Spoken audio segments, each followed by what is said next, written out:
ಚಿಕ್ಕಬಳ್ಳಾಪುರ ನಗರದ ಹೈಟೆಕ್ ಖಾಸಗಿ ಬಸ್ ನಿಲ್ದಾಣವು ಕೆಲ ದಿನಗಳಿಂದ ಕೆಸರು ಗದ್ದೆಯಂತಾಗಿ ಮಾರ್ಪಟ್ಟಿತ್ತು.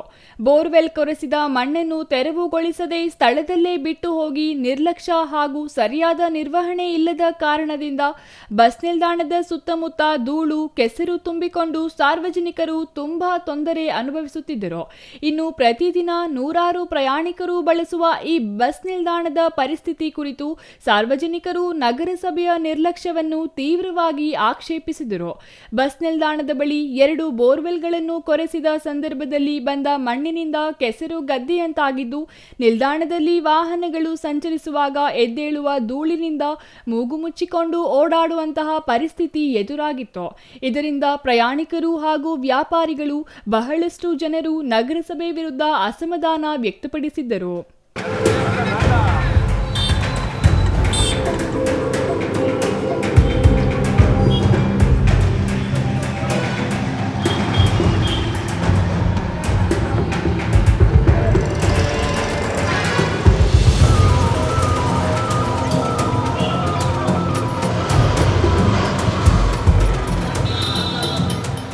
ಇನ್ನು ಸ್ಥಳೀಯರು ಈ ಸಮಸ್ಯೆಯನ್ನು ನಗರಸಭೆ ಅಧಿಕಾರಿಗಳ ಗಮನಕ್ಕೆ ತಂದರೂ ನಿರ್ಲಕ್ಷ್ಯ ತೋರಿದ್ದಾರೆ.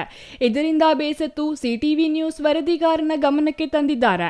ಇದನ್ನು ತಿಳಿದು ಸ್ಥಳಕ್ಕೆ ಭೇಟಿ ನೀಡಿ ಸಿಟಿವಿ ವಾಹಿನಿಯಲ್ಲಿ ಕೆಸರು ಗದ್ದೆಯಂತೆ ಆದ ಚಿಕ್ಕಬಳ್ಳಾಪುರ ಹೈಟೆಕ್ ಖಾಸಗಿ ಬಸ್ ನಿಲ್ದಾಣ, ನಗರಸಭೆ ನಿರ್ಲಕ್ಷ್ಯ, ಬೋರ್ವೆಲ್ ಧೂಳಿನಿಂದ ಬೇಸತ್ತು ಹಿಡಿ ಶಾಪ ಹಾಕಿದ ಸಾರ್ವಜನಿಕರು ಎಂದು ವರದಿ ಮಾಡುತ್ತಿದ್ದಂತೆಯೇ ನಗರಸಭೆ ಅಧಿಕಾರಿಗಳು ಎಚ್ಚೆತ್ತುಕೊಂಡು ಸ್ಥಳಕ್ಕೆ ಭೇಟಿ ನೀಡಿ ಮಣ್ಣನ್ನು ತೆಗೆದು ನೀರು ಹಾಯಿಸಿ ಬಸ್ ನಿಲ್ದಾಣವನ್ನು ಸ್ವಚ್ಛಗೊಳಿಸಿದರು.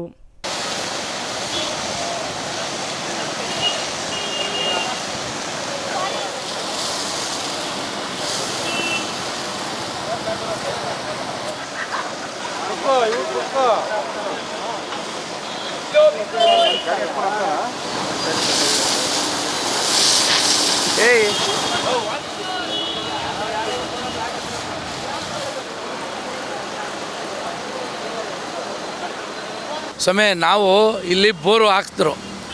ಎಲ್ಲಿ ಹಳೆ ಸಿವಿಲ್ ಬಸ್ ನಿಲ್ದಾಣದಲ್ಲಿ ಬೋರ್ಗಳು ನಮ್ಮ ನಗರಸಭೆ ವತಿಯಿಂದ ಬಜೆಟಲ್ಲಿ ಪಾಸಾಗಿತ್ತು. ಇಲ್ಲಿ ಹಾಕಕ್ಕೆ ಬಂದಿದ್ದರು, ಹಾಕಿದ್ರು. ಒಂದು ಬೋರು ಫೈಲೂರ್ ಆಗೋಯ್ತು, ಇನ್ನೊಂದು ಬೋರು ಪಾಸಾಯಿತು.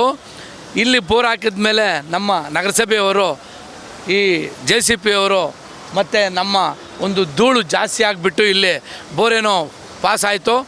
ಈ ಧೂಳು ಜಾಸ್ತಿ ಆಗಿಬಿಡ್ತು. ಅಂಗಡಿಗಳವರೆಲ್ಲ ಬರೀ ಹೆಲ್ತು ಪ್ರಾಬ್ಲಮ್ ಆಗ್ತಾಯಿತ್ತು. ಅದಕ್ಕೆ ನಾವು ನಗರಸಭೆಯವರಿಗೆ ಹೇಳಿದ್ವಿ. ಅವರು ಒಂದು 7-8 ದಿನ ಆಗೋಯ್ತು. ಅವ್ರ ಸಮಸ್ಯೆ ಏನಿತ್ತು ನಮ್ಗೆ ಗೊತ್ತಿಲ್ಲ. ಮತ್ತು ನಮ್ಮ ಸಿ ನ್ಯೂಸ್ಗೆ ನಾನು ನಮ್ಮ ಬಸ್ ಲೋಡ್ರು ರಮೇಶ್ ಅಣ್ಣ ಅವರು ನಮ್ಮ ಸಿ ನ್ಯೂಸ್ಗೆ ರಮೇಶ್ ಅವ್ರಿಗೆ ಹೇಳಿದ್ವಿ. ಅವರು ಒಂದೇ ದಿನ ನ್ಯೂಸ್ ಮಾಡಿದ್ರು. ನಮಗೆ ಬಂದು ನ್ಯೂಸ್ ಮಾಡಿದ ತಕ್ಷಣ ನಮ್ಮ ನಗರಸಭೆಯವರು ಬಂದು ಇವತ್ತಿನ ದಿನ ಎಲ್ಲ ಕ್ಲೀನ್ ಮಾಡ್ತಾಯಿದ್ದಾರೆ. ಅದಕ್ಕೆ ಭಾಳ ನಮ್ಮ ಸಿ ನ್ಯೂಸ್ಗೆ ಹೃದಯಪೂರ್ವಕ ವಂದನೆಗಳು ಅರ್ಪಿಸ್ತಾ ಇದ್ದೀನಿ. ಈ ಸಂದರ್ಭದಲ್ಲಿ ಭಾಳ ಇಷ್ಟ ಆಗಿದೆ. ನಮ್ಮ ಸಿ ನ್ಯೂಸ್ ರಮೇಶ್ ಅಣ್ಣವ್ರಿಗೂ, ನಮ್ಮ ಲೋಡ್ರು ರಮೇಶ್ ಅಣ್ಣವ್ರಿಗೆ, ಬಸ್ಸು ಲೋಡ್ರಿಗೆ ನಾವು ಎಲ್ಲ ಕೆಲಸ ಮಾಡಿದ್ದೀವಿ ಸೇರಿ. ಈ ಕ್ರಮಕ್ಕೆ ಸಾರ್ವಜನಿಕರು ಸಂತೋಷ ವ್ಯಕ್ತಪಡಿಸಿ ಸಮಸ್ಯೆಯನ್ನು ಬೆಳಕಿಗೆ ತಂದ ಸಿಟಿವಿ ನ್ಯೂಸ್ಗೆ ಧನ್ಯವಾದಗಳನ್ನು ತಿಳಿಸಿದರು. ಒಟ್ಟಾರೆಯಾಗಿ ಮುಂದಿನ ದಿನಗಳಲ್ಲಿ ಇಂತಹ ಸಮಸ್ಯೆಗಳು ಮರುಕಳಿಸದಂತೆ ನಗರಸಭೆ ಶಾಶ್ವತ ಕ್ರಮ ಕೈಗೊಳ್ಳಬೇಕೆಂದು ಸಾರ್ವಜನಿಕರು ಒತ್ತಾಯಿಸಿದರು. Thoudanahalli Ramesh, CTV news, Chikkaballapur.